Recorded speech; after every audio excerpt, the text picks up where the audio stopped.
कल का प्रसंग यहाँ तक था कि योगी को अपने आप को परमात्मा में लगाने के लिए एकांत में स्थित होकर के और सांसारिक आशाओं से मुक्त होकर के, भोग विलास के संसाधनों से मुक्त होकर के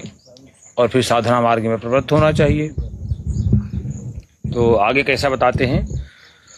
भगवान, शुचौ देशे प्रतिष्ठाप्यो स्थिरमासन मात्मनः नात्युच्छ्युतं नातिनीचं चैलाजिन कुशोत्तरम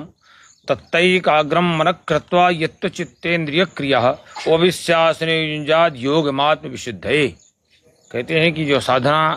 की जब लिए प्रवृत्त होना है आत्म शुद्धि के लिए, आत्म कल्याण के लिए, आत्मोत्थान के लिए, आत्मोद्धार के लिए जब हमें प्रवृत्त होना है तो कहते हैं कि ऐसे अभ्यास करे। शुचौ देशे प्रतिष्ठाप्य, शुद्ध और पवित्र भूमि में बैठ करके स्थापित करके अपने को,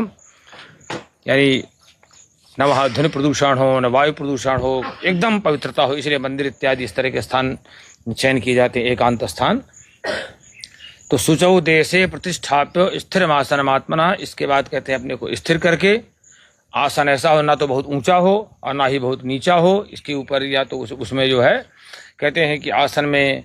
कुशा बिछा हो अथवा मृक्षाला अथवा वस्त्र ही बिछा हो,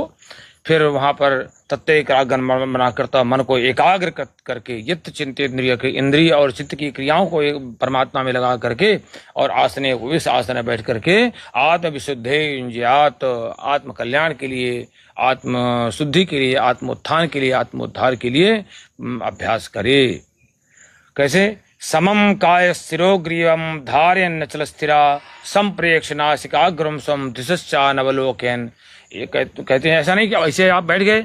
कोई प्रभाव नहीं पड़ेगा, आपको कोई फल नहीं मिलेगा जब का साधना अगर आप में ऐसे बैठे। सीधे सीधे बता रहे हैं कि समम काय स्थिरोग, जितना आपकी रीढ़ सीधी रहेगी, ये कनेक्शन है ना मस्तिष्क का और नीचे का मूलाधार का। तो भगवान कहते हैं समम काय शिरोग्रीवम, काया सिर और गले को समान रखते हुए, बराबर रखते हुए, झुका के नहीं, अचलम स्थिर भाव को धारण करते हुए और स्थिर होकर के नासिका के अग्रभाग में दृष्टि रहे, नासिका के अग्रभाग में दृष्टि जमा करके और दिशश्चानवलोकयन्, इधर उधर देखता ना हुआ और फिर अभ्यास करे साधना का। प्रशांत आत्मा विगतिभिर ब्रह्मचार्य व्रते स्थितः मनः संयम मच्चित्तो युक्त आसीत मत्परः। प्रशांत आत्मा अपने आप को बहुत शांत रखे, पर्याप्त शांत रखे, अच्छी तरह शांत रखे, ब्रह्मचारी के व्रत में स्थित होकर के विगत भी कोई भय नहीं, उस समय कोई चिंता नहीं, कोई तनाव नहीं, विगत भी भय रहित होकर के और मनः संयम